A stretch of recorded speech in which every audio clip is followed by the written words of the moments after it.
Hello बच्चों, मैं हूँ रोहित मिश्रा और आप देख रहे हैं तक्षशिला।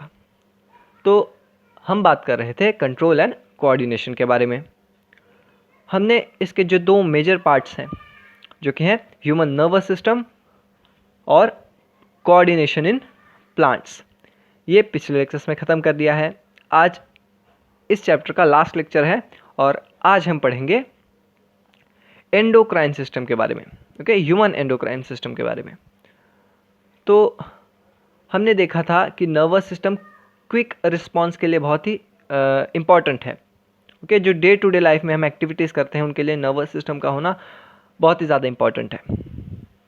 और एक्सटर्नल इन्वायरमेंट से हमें मैसेजेस पहुंचाने के लिए नर्वस सिस्टम का बहुत ही काम आता है, सेंसरी इनपुट के लिए। ओके, तो अब हमें कुछ ऐसा सिस्टम चाहिए जो कि लॉन्ग टर्म काम के लिए काम आए, लॉन्ग टर्म चेंजेस के लिए, ठीक है, लॉन्ग टर्म कंट्रोल के लिए या कोऑर्डिनेशन के लिए काम आए। तो हमारी जो जीवन की फेजेस हैं अलग अलग, जैसे कि बचपन हुआ, तरुणावस्था हुई और बुढ़ापा हुआ, मतलब बचपन, जवानी और बुढ़ापा। इन अलग अलग फेजेस में लाइफ के हमारी बॉडी का स्ट्रक्चर अलग अलग होता है। ओके, हमारा जो मेंटालिटी है वो भी अलग होती है। हमारे दिन में भी जो हम एक दिन गुजारते हैं उसमें भी हमारा जो है मूड या फिर हमारा मेंटल स्टेटस, हमारा एक्टिविटी लेवल, ये भी अलग अलग होता है। और ये सब काम को संभालता है हमारा एंडोक्राइन सिस्टम। ठीक है, एंडोक्राइन सिस्टम और उसके हार्मोन्स हमारे पूरे इस लाइफ को संभालते हैं। ठीक है, अलग अलग लाइफ की जो फेजेस हैं उनसे हमें पास करवाते रहते हैं। तो आज आपने बहुत बार सुना भी होगा इन वर्ड्स को। ठीक है, आपको पिंपल्स आ रही है तो ये हार्मोन की वजह से हो रहा है, आप प्यूबर्टी में पहुंच गए हैं तो अब आपको पिंपल्स आएंगी। आपने सुना होगा कोई डॉक्टर किसी को कहता है कि आपको हार्मोनल इम्बैलेंस है, या फिर एड्स में भी आपने देखा होगा। तो ये हार्मोन्स है क्या, ये हार्मोनल इम्बैलेंस क्या होता है, इसके बारे में आज हम जानेंगे। तो इन शॉर्ट आज हम जानेंगे एंडोक्राइन सिस्टम के बारे में। ठीक है, तो एंडोक्राइन सिस्टम का जो मेन पार्ट है एंडोक्राइन ग्लैंड्स, वो क्या होते हैं? तो ऐसे ग्लैंड्स जिनके पास डक्ट्स नहीं होते हैं, मतलब ग्लैंड्स नॉर्मली ऐसे होते हैं, उनके डक्ट्स होते हैं ये बाहर निकले हुए, ये जो है ये है डक्ट्स, इन्हें DUCTS, इन्हें डक्ट्स कहते हैं। मतलब ये इसके ज़रिए एक्सोक्राइन ग्लैंड्स या फिर ऐसे ग्लैंड्स नॉर्मली अपना जो सिक्रीशन है वो बॉडी को पहुंचाते हैं।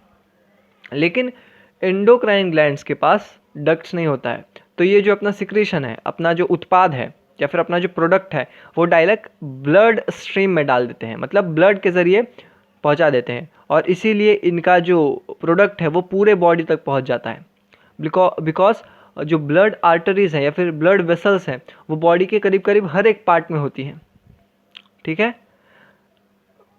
और इसी वजह से जो है इनका जो सिक्रीशन है वो बॉडी के हर एक पार्ट तक, हर एक सेल तक पहुंच जाता है। तो एंडोक्राइन ग्लैंड्स का मतलब क्या? ऐसे ग्लैंड्स जिनके पास डक्ट्स नहीं होते हैं, lack ducts and secrete their products directly into blood stream, और अपने प्रोडक्ट को डायरेक्टली ब्लड स्ट्रीम में डाल देते हैं। और इनके सिक्रीशन को क्या कहा जाता है? हार्मोन्स कहते हैं इनके सिक्रीशन को। ओके, तो ऐसे ग्लैंड्स जिनके पास डक्ट हो उन्हें क्या कहेंगे? उन्हें कहेंगे एक्सोक्राइन ग्लैंड्स। ठीक है, तो एक्सोक्राइन ग्लैंड और एंडोक्राइन ग्लैंड्स हमारे बॉडी में होते हैं। और ऐसा एक ग्लैंड है जो कि दोनों है, एक्सोक्राइन भी है एंडोक्राइन भी है, तो हम उसे मिक्सोक्राइन ग्लैंड कहते हैं। आपको इसका आंसर करना है अगर आपको पता है, नहीं तो इस लेक्चर में आगे मैं आपको उसका आंसर बता दूंगा। ओके, तो अब देखते हैं हम हार्मोन्स क्या होते हैं। देखिए, hormones are chemical substance that act like messenger molecules in the body. तो हार्मोन्स जो है वो एक केमिकल सब्सटेंस है और वो क्या करते हैं? मैसेंजर के रूप में एक्ट करते हैं हमारे बॉडी में। फिर आगे देखिए, after being made in one part of the body, ये they travel to the other parts of the body, ये एक्स्ट्रा आ गया है। Okay, where they help control how cells and organs do their work. तो hormones क्या होते हैं, एक बॉडी के एक पार्ट में बनते हैं, मतलब प्लांट्स में ये रूट टिप्स या शूट टिप्स में बनते हैं, और ह्यूमंस में ये एंडोक्राइन ग्लैंड्स में बनते हैं हॉर्मोन्स। और ये हॉर्मोन्स जो बनते हैं वो एक पार्ट से बॉडी के अलग अलग पार्ट्स पर ट्रैवल करते हैं ब्लड के ज़रिए। तो हम यहाँ एनिमल्स की बात कर रहे हैं, तो जो एंडोक्राइन ग्लैंड्स में जो हार्मोन बना है वो डायरेक्ट ब्लड में रिलीज हुआ, और इसकी वजह से वो ब्लड के ज़रिए बॉडी के हर एक पार्ट में ट्रैवल करेगा, और हर एक सेल को बताएगा कि हर एक सेल को, हर एक ऑर्गन को बताएगा कि उसे क्या करना है और कब करना है। ओके, तो इसे हम हार्मोन कहते हैं। आगे बढ़ते हैं हम, देखिए एंडोक्राइन ग्लैंड्स इन ह्यूमंस। तो कौन कौन से एंडोक्राइन ग्लैंड है, ये पीनियल ग्लैंड, ये pituitary gland, thyroid gland, thymus, adrenal glands, pancreas, ovaries in females and testis in male. तो इतने हमारे पास ग्लैंड्स हैं जो कि एंडोक्राइन है। इन सब का राजा, मतलब इनको पूरा कंट्रोल करने वाला है हाइपोथैलेमस। ठीक है, हाइपोथैलेमस, अगर हम इस एंडोक्राइन सिस्टम को एक बैंड समझें, ठीक है, एक बैंड है, तो उस बैंड का बैंड मास्टर होगा हाइपोथैलेमस। हाइपोथैलेमस गवर्न करता है हर एक ग्लैंड क्या सिक्रेट करेगा, कब सिक्रेट करेगा। ओके, देखिए हाइपोथैलेमस के बारे में ज़रा डिटेल में जानते हैं। Hypothalamus lies at the base of the brain and hypothalamus plays an important role in release of many hormones. ठीक है, हाइपोथैलेमस ब्रेन के बेस पे है, आप देख सकते हैं ये यहाँ पे है हाइपोथैलेमस, और यहाँ पे पिट्यूटरी ग्लैंड, तो ब्रेन के बेस पे लाई करेगा, और ये गवर्न करता है बहुत सारे हार्मोन के रिलीज़ को। मतलब ये देखता है कि कब कौन सा हार्मोन रिलीज होगा। For example, when the levels of growth hormone is low, the hypothalamus releases growth hormone releasing factor which stimulates pituitary gland to release growth hormone। ठीक है, अब ग्रोथ हार्मोन का लेवल कम है, ग्रोथ हार्मोन कौन secrete कर रहा है, pituitary gland. तो जब ग्रोथ हार्मोन का लेवल कम होता है तो पिट्यूटरी ग्लैंड के पास मैसेज कैसे जाता है, हाइपोथैलेमस डिटेक्ट करता है इसे। हाइपोथैलेमस फिर growth hormone release factor release करता है जो कि पिट्यूटरी ग्लैंड को स्टिमुलेट करता है, पिट्यूटरी ग्लैंड को बढ़ावा देता है और ग्रोथ हार्मोन रिलीज करने के लिए। ऐसे ही पिट्यूटरी ग्लैंड्स डायरेक्ट कंट्रोल के अंदर रहता है, किसके, हाइपोथैलेमस के कंट्रोल के अंदर है, और पिट्यूटरी ग्लैंड्स करीब करीब हर एक हार्मोन को रिलीज करने के लिए एक मैसेंजर भेजता है या फिर एक हार्मोन सिक्रेट करता है। ठीक है, हर एक ग्लैंड पे करीब करीब पिट्यूटरी ग्लैंड का कंट्रोल रहता है, और पिट्यूटरी ग्लैंड के ऊपर किसका कंट्रोल रहता है, हाइपोथैलेमस का। तो इसीलिए हाइपोथैलेमस को बैंड मास्टर कहते हैं इस एंडोक्राइन सिस्टम के बैंड का। ओके, तो ये था हाइपोथैलेमस के बारे में थोड़ा सा। अब हम देखते हैं पिट्यूटरी ग्लैंड के बारे में। देखिए pituitary gland lies at the base of the brain. ठीक है, ये भी बेस ऑफ द ब्रेन मतलब हाइपोथैलेमस के नीचे यहाँ पे, ये देखिए आप देख सकते हैं, इसे पिट्यूटरी ग्लैंड कहते हैं। कंसिस्ट्स ऑफ 2 पार्ट्स, इसके 2 पार्ट होते हैं, एक एंटीरियर और एक पोस्टीरियर पिट्यूटरी। इतना डिटेल में आपको जाने की ज़रूरत है नहीं, बट थोड़ा सा हाई एज पर तैयारी करेंगे तो अच्छा रहेगा, इसके लिए मैंने आपको बता दिया। ठीक है, आपको जानने की ज़रूरत नहीं है कि कौन सा एंटीरियर है, कौन सा पोस्टीरियर है, इन्फंडिबुलम क्या है, ये सब नहीं जानेंगे तो भी चलेगा। फिर एंटीरियर पिट्यूटरी और पोस्टीरियर पिट्यूटरी होती है, और ये क्या करता है, it is under control of the hypothalamus and secretes many hormones like growth hormone, thyroid stimulating hormone, follicle stimulating hormone। ठीक है, तो ये डायरेक्ट कंट्रोल में रहता है हाइपोथैलेमस के, और बहुत सारे हार्मोन रिलीज करता है, जैसे growth hormone, thyroid stimulating hormone, मतलब थायराइड ग्लैंड को भी पिट्यूटरी ग्लैंड कंट्रोल कर रहा है। कैसे, थायराइड ग्लैंड रिलीज करेगा थायरोक्सिन, और उसे कौन बताएगा, ये थायराइड पिट्यूटरी ग्लैंड बताएगा। कैसे, थायराइड स्टिमुलेटिंग हार्मोन सीक्रेट करके। फिर फॉलिकल स्टिमुलेटिंग हार्मोन, तो ये टेस्टिस और ओवरी को बताएगा कि भाई तुम्हें अपना हार्मोन रिलीज़ करना है। वो स्टेरॉयड हार्मोन्स रिलीज़ करते हैं, एस्ट्रोजन और टेस्टोस्टेरोन, उसे भी कौन बताएगा, टेस्टिस और ओवरी को। फॉलिकल स्टिमुलेटिंग हार्मोन ये कौन रिलीज़ करेगा, पिट्यूटरी ग्लैंड रिलीज़ करेगा इस हार्मोन को। ओके, मतलब एक हद तक सारे जो ग्लैंड्स हैं हमारे एंडोक्राइन सिस्टम के, वो कंट्रोल में रहते हैं पिट्यूटरी ग्लैंड के पास, और pituitary gland is under control of hypothalamus. देखिए अब थोड़ी बीमारियों के बारे में बात करते हैं हम। अगर ग्रोथ हार्मोन का ज़्यादा सिक्रीशन हो जाए तो जिग्नेटिसिज्म आ जाता है, मतलब इंसान बहुत बड़ा हो जाता है, जैसे कि खली हुआ। आपने देखा होगा WWE में, और भी ऐसे बहुत लोग हैं जो कि बहुत लंबे लंबे हो जाते हैं because excess secretion of growth hormone. और किन्हीं लोगों में ये जो ग्रोथ हार्मोन है वो बहुत कम सिक्रेट होता है, तो वो बौने रहते हैं, मतलब छोटे रहते हैं हाइट में, तो उसे डॉर्फिज्म कहते हैं। तो डॉर्फिज्म में एक ये है कि डॉर्फिज्म जो बौना है उसका, अगर वो पिट्यूटरी डॉर्फ है, मतलब उसको पिट्यूटरी ग्लैंड का हार्मोन जो कि ग्रोथ हार्मोन है, इसके वजह से अगर वो बौना है तो उसका मेंटल स्टेटस ठीक रहेगा, मतलब वो मेंटली चैलेंज्ड नहीं रहेगा, पागल नहीं रहेगा वो, या फिर जिसे हम कह सकते हैं दिव्यांग नहीं, मतलब उसका मेंटल स्टेटस ठीक रहेगा, ठीक है, वो होशियार भी रहेगा और सब कुछ रहेगा, खाली उसकी हाइट कम रहेगी। लेकिन अगर थायराइड ग्लैंड की वजह से किसी में बौनापन है तो वो ज़्यादा चांसेस है कि वो मेंटली जो है चैलेंज्ड रहेगा, मतलब उसका मेंटल स्टेटस ठीक नहीं रहेगा। क्यों ऐसा रहेगा वो आप आगे पढ़ेंगे, मैं इसको शॉर्ट में बता भी दूंगा। लेकिन हाँ, जो थायराइड ग्लैंड की वजह से बौनापन आता है उसे हम कहते हैं क्रेटिनिज्म, ठीक है, क्रेटिनिज्म कहते हैं, जो कि आप पढ़ेंगे आगे। इतना डिटेल में नहीं आपको जाना है, खाली आपको याद रखना है कि जो बौना, आप अगर अपने अड़ोस पड़ोस में भी देखते हैं कि कोई बौना है, वो पागल जैसा है, मतलब उसका मेंटल स्टेटस ठीक नहीं है, तो वो चांसेस है कि वो थायराइड ग्लैंड की वजह से, थायराइड जो हार्मोन है थायरोक्सिन, थायराइड ग्लैंड का, उसके कम सिक्रीशन की वजह से हुआ है। और अगर कोई ऐसा बौना है जो कि हाइट में कम है लेकिन वो होशियार है, उसका दिमाग ठीक है, तो वो पिट्यूटरी ग्लैंड के ग्रोथ हार्मोन के कम रिलीज होने की वजह से हुआ है। ओके, तो हम आगे बढ़ते हैं। देखिए, thyroid gland is situated in neck region, ये देखिए यहाँ सिचुएटेड है, नेक रीजन के यहाँ होता है, ठीक है। कंसिस्ट ऑफ 2 लोब, 2 लोब है, देखिए एक ये लोब है, एक ये लोब है। One band like structure which connects the 2 lobe, ठीक है, ये बैंड लाइक स्ट्रक्चर यहाँ आपको बीच में देखने को मिल रहा है जो कि कनेक्ट कर रहा है। आपको इसके नाम याद करने की जरूरत नहीं है, खाली याद रखिए कि 2 लोब होते हैं और एक बैंड होता है जो कि दोनों जो लोब है उनको कनेक्ट करता है। थायराइड ग्लैंड सिक्रेट्स थायरोक्सिन, ठीक है, आपको एक ही हार्मोन का नाम याद करना है, थायरोक्सिन। असल में ये ज़्यादा हार्मोन सिक्रेट करता है, लेकिन आपके बुक के हिसाब से खाली आपको थायरोक्सिन याद करना है। तो थायराइड ग्लैंड क्या करता है, थायरोक्सिन हार्मोन सिक्रेट करता है, जिस थायरोक्सिन के बनने के लिए आयोडीन बहुत इंपॉर्टेंट है।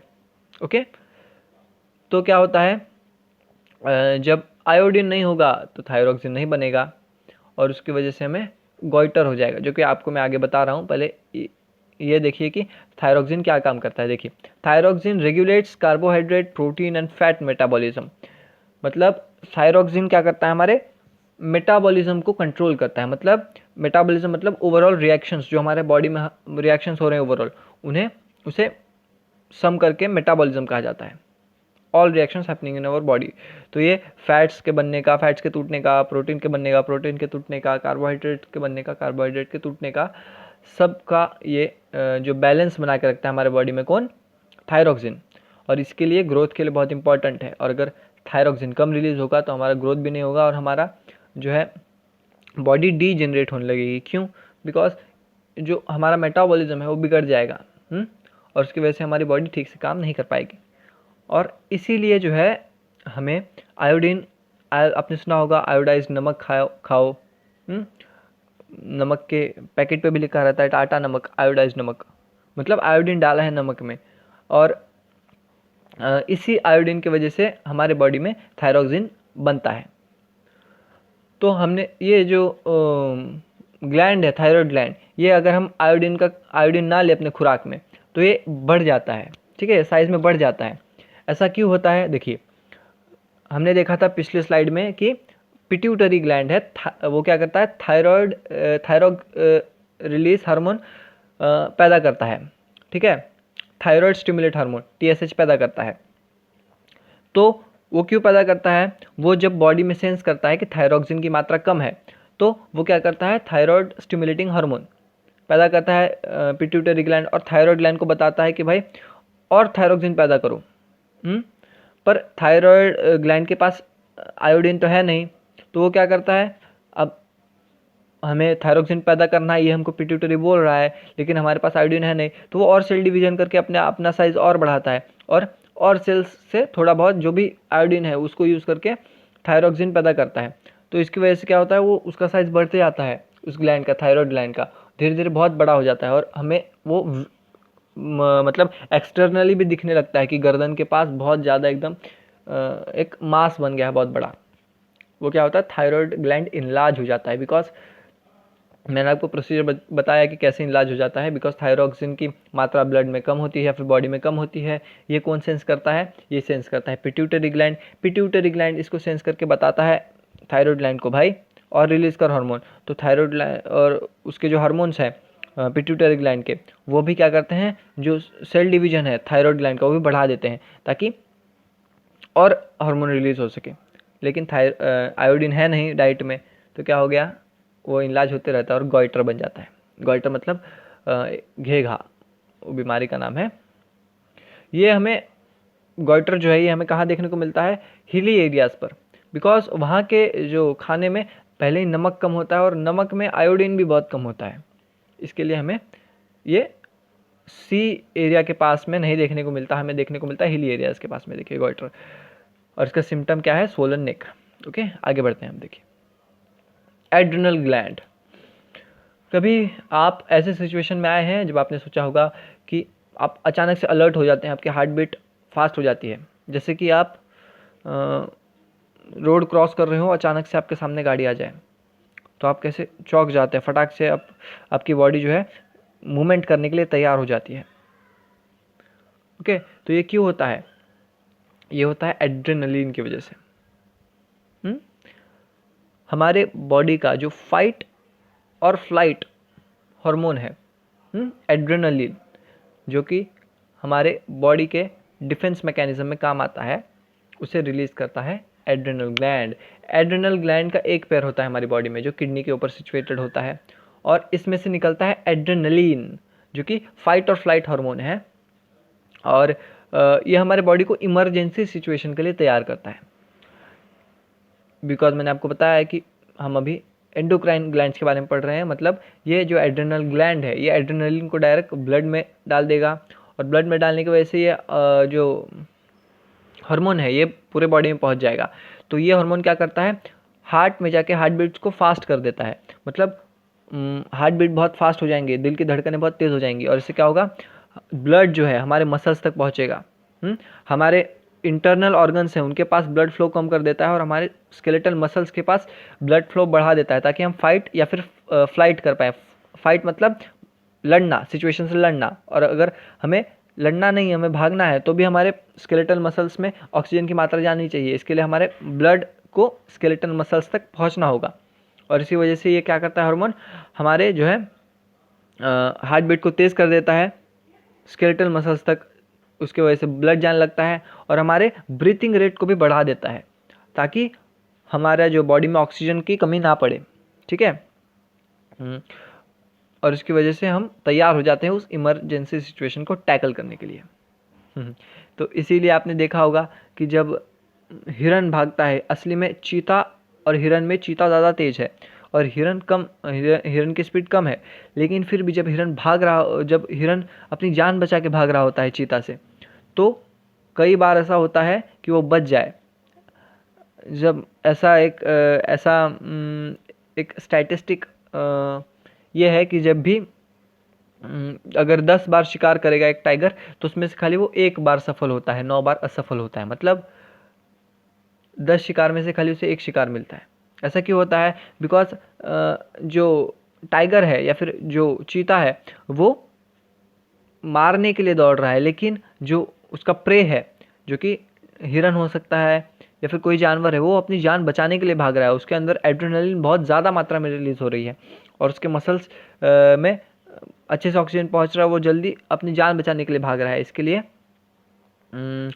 वो अपनी असाधारण कैपेबिलिटी, मतलब उसे हम असाधारण कैपेबिलिटी ही कह सकते हैं, या फिर असाधारण रूप से दौड़ रहा है। क्यों, बिकॉज उसके ब्लड में एड्रेनलिन की मात्रा बहुत ज़्यादा है। तो इसीलिए हम इसे फाइट और फ्लाइट हार्मोन कहते हैं, जो हमारी बॉडी को इमरजेंसी सिचुएशन के लिए तैयार कर दे। ओके, ये रहा एड्रेनल ग्लैंड। ओके, आप देख सकते हैं किडनी के ऊपर है, एक पैर है हमारे बॉडी में। फिर आता है पैनक्रिया। अब मैंने आपको स्टार्टिंग में क्वेश्चन पूछा था कि मेक्सोक्राइन ग्लैंड कौन है, आपको पता चल गया होगा क्योंकि मैंने उसका जिक्र इस स्लाइड में किया है। मतलब पैनक्रियाज ही मेक्सोक्राइन ग्लैंड है। पैनक्रियाटिक जूस एक डक्ट के जरिए सिक्रेट होता है। जो पैनक्रिया प्रोड्यूस करती है एक जूस, पैनक्रियाटिक जूस, वो डक्ट के जरिए रिलीज होता है। कहाँ? इंटेस्टाइन में। तो इसने एक्सोक्राइन ग्लैंड का भी फंक्शन परफॉर्म किया। और ये इंसुलिन और ग्लूकागॉन, ये दो हार्मोन प्रोड्यूस करता है जो कि डायरेक्ट ब्लड स्ट्रीम में रिलीज होते हैं, और इसीलिए इसे एंडोक्राइन ग्लैंड का भी फंक्शन परफॉर्म किया।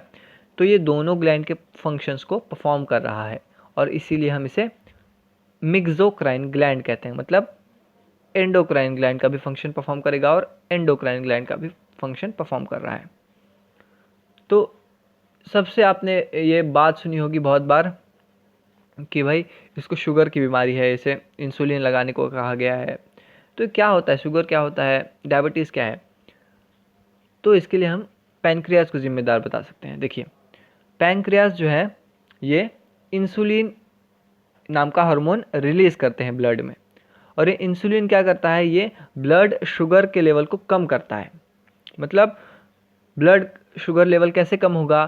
तो ये क्या करता है, सेल्स को शुगर अंदर लेने के लिए फोर्स करता है, या फिर स्टिमुलेट करता है कि जो ब्लड में शुगर है उसे सेल्स क्या करेंगे, अपने अंदर ले लें, और फिर उसका ऑक्सीडेशन करके शुगर का या फिर कार्बोहाइड्रेट का ऑक्सीडेशन करके अपना खाना बनाए।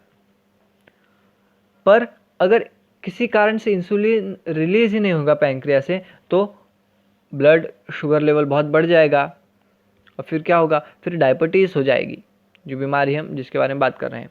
तो इसी को कहते हैं शुगर की बीमारी या फिर डायबिटीज़। जब इंसुलिन पैनक्रियाज रिलीज ही ना करे, और इसकी वजह से क्या हो जाएगा, हमारा ब्लड शुगर लेवल बहुत ही ज़्यादा हद तक बढ़ जाएगा, क्योंकि सेल जो है हमारे बॉडी के वो शुगर ब्लड से अब्जॉर्ब ही नहीं कर रहे हैं, और इसकी वजह से शुगर का लेवल ब्लड में बढ़ते जा रहा है। तो डायबिटीज़ इसे ही कहते हैं। और फिर डायबिटीज़ को कंट्रोल करने के लिए हमें इंसुलिन का इंजेक्शन लगाना पड़ता है। तो इंसुलिन जो हमें मार्केट में मिलता है इंजेक्शन, उसे हम जब अपने बॉडी में इंजेक्ट करते हैं, या फिर जो पेशेंट है डायबिटीज़ का वो इंजेक्ट करता है, तो भले ही उसके पैनक्रियाज इंसुलिन प्रोड्यूस ना कर रहे हों, लेकिन उसने इंजेक्शन से अपने बॉडी में इंसुलिन को डाल दिया है, और वो इंसुलिन क्या करेगा, सेल्स को बोलेगा भाई शुगर का लेवल हाई है, एब्जॉर्ब कर लो शुगर को अपने अंदर। ठीक है, तो इसे कहते हैं डायबिटीज़। और ये था पैनक्रिया का फंक्शन। पैनक्रिया मेक्सोक्राइन ग्लैंड है, पैनक्रिया इंसुलिन रिलीज़ करता है, और याद रखना है तो रख लीजिए ग्लूकागॉन भी रिलीज़ करता है, जो कि इंसुलिन के अपोजिट काम करता है। मतलब ग्लूकागॉन ब्लड शुगर लेवल को बढ़ाता है। इतना आपको याद करने की ज़रूरत नहीं है, आप कंफ्यूज हो जाओगे, क्योंकि मैं भी कंफ्यूज हो गया था इसमें जब मैं नीट की तैयारी कर रहा था। तो आप इतना याद रखिए कि इंसुलिन रिलीज़ कर रहा है कौन, exocrine gland, sorry pancreas insulin को रिलीज़ करते हैं, और इंसुलिन ब्लड शुगर लेवल को मेंटेन करता है, शुगर लेवल कम करता है ब्लड का। ओके, बस। और डायबिटीज़ तब हो जाती है जब पैनक्रियाज के सेल्स काम ना करें। और कौन से पैनक्रिया के कौन से सेल्स रिलीज़ करते हैं इंसुलिन को? तो वो है इज़लेट ऑफ लैंगरहैन के बीटा सेल्स। इज़लेट ऑफ लैंगरहैन के बीटा सेल्स रिलीज़ करते हैं इंसुलिन को। ओके, डायबिटीज़ में पैनक्रिया काम नहीं करती है, तो इंसुलिन रिलीज़ नहीं होता है, और तब हमें इंजेक्शन से इंसुलिन देना पड़ता है।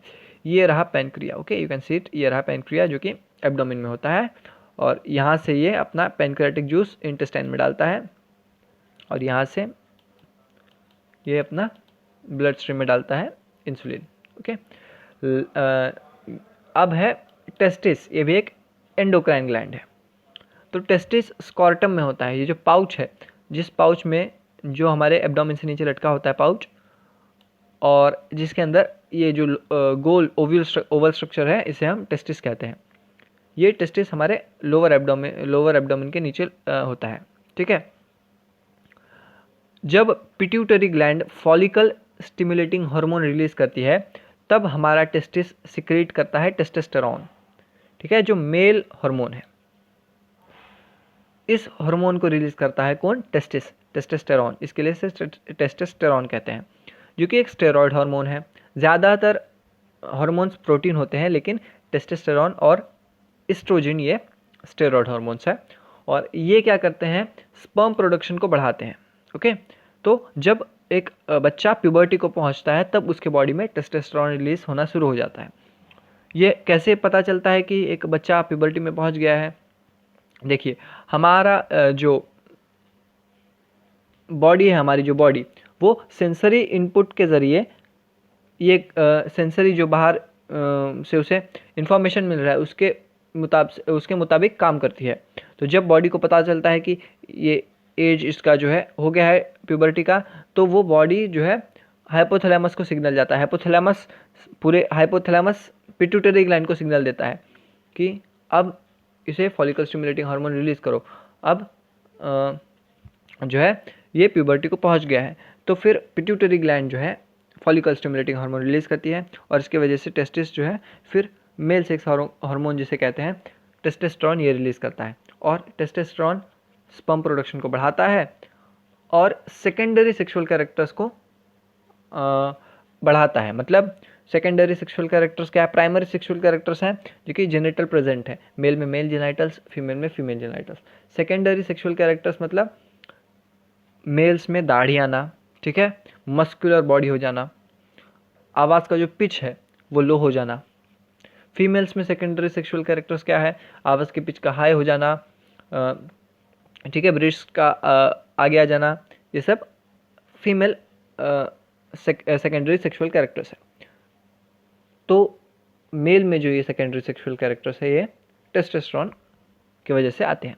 और तो आपको दो याद रखने हैं, दो चीज़ें जो टेस्टोस्टेरॉन करता है, स्पर्म प्रोडक्शन बढ़ाना और सेकेंडरी सेक्सुअल कैरेक्टर्स को प्यूबर्टी के टाइम पे बढ़ा देता है मेल्स में। ओके, ओवरीज ये फीमेल एंडोक्राइन ग्लैंड्स हैं या फिर फीमेल्स में प्रेजेंट होने वाले एंडोक्राइन ग्लैंड्स हैं, जो कि पिट्यूटरी ग्लैंड से जब इसको सिग्नल मिलता है फॉलिकल स्टिमुलेटिंग हार्मोन के ज़रिए, तो ये क्या करती है, ये एस्ट्रोजन रिलीज करती है। एस्ट्रोजन ओवम की प्रोडक्शन को चालू करता है, मतलब प्यूबर्टी के टाइम में फिर उसे मेंसेस होते हैं फीमेल्स को, तो ओवम प्रोडक्शन चालू हो जाता है और सेकेंडरी सेक्सुअल कैरेक्टर्स को बढ़ाती है, जो मैंने आपको बताया पिछले स्लाइड में। ठीक है, पिच का लो हो जाना, ब्रेस्ट का आगे आ जाना, ये सब सेकेंडरी सेक्सुअल कैरेक्टर्स हैं फीमेल्स की। अब ये जो हार्मोन्स हैं ये फीडबैक मैकेनिज्म पे काम करते हैं। मतलब अब बॉडी को कैसे पता चलेगा कि कितने क्वांटिटी में हार्मोन रिलीज करना है, कौन से टाइम पे हार्मोन रिलीज करना है? तो ये अच्छे से फीडबैक मैकेनिज्म पे रेगुलेटेड होते हैं। जैसे ब्लड में शुगर का लेवल हाई हो जाता है तो पैनक्रियाज के सेल डिटेक्ट कर लेते हैं उसे और इंसुलिन प्रोड्यूस करते हैं, और जैसे ही शुगर का लेवल ब्लड में कम हो जाता है तो पैनक्रियाज के सेल फिर डिटेक्ट कर लेते हैं और फिर हार्मोन को इंसुलिन का सिक्रेशन बंद कर देते हैं। तो ऐसे ही फीडबैक मैकेनिज्म होते हैं बॉडी के अंदर। ठीक है, अब ग्रोथ हार्मोन रिलीज किया पिट्यूटरी ग्लैंड ने, ग्रोथ हुआ बॉडी का। ठीक है, अब क्या होगा, अब जो सेल्स हाइपोथैलेमस के वो सेंस करेंगे कि ग्रोथ हो रही है, अब ज़्यादा इससे ग्रोथ की ज़रूरत नहीं है, या फिर ग्रोथ हार्मोन का जो ब्लड में लेवल है, बॉडी में लेवल है, बहुत ज़्यादा हो गया है। तो कौन सेंस करेगा इसे? हाइपोथैलेमस। और हाइपोथैलेमस फिर क्या करेगा, ग्रोथ हार्मोन रिलीजिंग फैक्टर को रिलीज करना बंद कर देगा, और पिट्यूटरी ग्लैंड फिर ग्रोथ हार्मोन को रिलीज करना बंद कर देगी और जो ग्रोथ है वो रुक जाएगा। तो ऐसे हार्मोन्स जो कि हाइपोथैलेमस के स्टिमुलेशन पे काम करते हैं, तो उन हार्मोन्स का जो लेवल है बॉडी में वो हाइपोथैलेमस डिटेक्ट करके उन हार्मोन्स को सिक्रेट करने का जो मैसेज है वो रोक देता है या फिर चालू कर देता है। और ऐसे हार्मोन्स जो कि डायरेक्टली वो एंडोक्राइन ग्लैंड सिक्रेट करता है बिना हाइपोथैलेमस के परमिशन के, जैसे कि इंसुलिन हो गया, तो उस हार्मोन्स को जो है वही ग्लैंड सेंस करता है। ओके, इतना आपको डिटेल में याद रखने की ज़रूरत नहीं है, मैं आपको यहाँ बता देता हूँ। देखिए, अब आपके पैनक्रियाज हैं, ये क्या करेंगे, यही आपको याद रखना है, सिंपल तरीका है। ये इंसुलिन को आई लिख देता हूँ मैं यहाँ, इंसुलिन को सिक्रेट करेंगे। कैसे सिक्रेट करेंगे? पहले वो देखेंगे यहाँ ब्लड में शुगर का लेवल क्या है, ब्लड शुगर हाई है। ठीक है, यहाँ ब्लड शुगर आई अभी नहीं लिखा मैंने, BS मतलब ब्लड शुगर हाई है, तो वो क्या करेंगे फिर, वो सिक्रेट करेंगे इंसुलिन, इंसुलिन सिक्रेट करेंगे। इंसुलिन सिक्रेट किया तो क्या हो जाएगा, ब्लड शुगर लेवल लो हो जाएगा। ये मैसेज जाएगा पैनक्रियास तक, ये पी पैनक्रियास तक। तो जब ब्लड शुगर लेवल लो हो गया तो पैनक्रिया क्या करेंगे, इसको सिक्रेट करना बंद कर देंगे। ओके, इसको सिक्रेट करना बंद कर देंगे इंसुलिन को। तो यह है फीडबैक मैकेनिज्म। ओके, सिंपल सा था। और यहाँ पे आपका कंट्रोल एंड कोऑर्डिनेशन चैप्टर पूरी तरह ख़त्म हो गया है। हमने एक एक पॉइंट को बहुत अच्छे से देखा, ज़्यादा टाइम लगाया लेकिन फिर भी हमने पूरा चैप्टर को अच्छे से ख़त्म कर दिया है। ओके, अब आपका काम है इसको अच्छे से सॉल्व करना। ठीक है, मैंने जो आपको चैप्टर पढ़ाया है इसमें आपके जो टेक्स्ट बुक के अंदर इंटरनल क्वेश्चंस हैं उनके भी आंसर्स हैं। आपने अगर मेरा जो मैं सिखा रहा हूँ वो अच्छे से सुना है, ठीक है, खाली स्लाइड को पढ़ा नहीं है, जो स्लाइड में सब कुछ लिखा है, लेकिन मैंने बताते टाइम में भी आपको इनडायरेक्टली अलग अलग जो क्वेश्चन है आपके टेक्स्ट बुक में उनका आंसर भी दे दिया है। सभी क्वेश्चन के आंसर मैंने दे दिए हैं, और जो आपके क्वेश्चन हैं लास्ट में एक्सरसाइज में उसके आंसर्स भी मैंने दे दिए हैं सिखाते वक्त। ओके, तो आपके सभी क्वेश्चंस के आंसर आपको अगर आपने तीनों लेक्चर्स देखे हैं तो आपको मिल गए होंगे। ठीक है, तो यहाँ मेरा काम खत्म होता है, आपका काम शुरू होता है। अब आप वापस से पढ़ेंगे उस चैप्टर को अच्छे से और वो क्वेश्चंस को ट्राई करेंगे कि खुद के वर्ड्स में उसका आंसर्स लिखें अच्छे से। तो आज के लिए इतना ही। चैनल को, अगर आपको वीडियो पसंद आया हो तो चैनल को लाइक कर दें, सब्सक्राइब कर दें और बेल आइकन दबा दें, ताकि आपको आगे आने वाली वीडियोस की नोटिफिकेशन मिलती रहे। तब तक के लिए पढ़ते रहिए, मेहनत करते रहिए। Bye bye.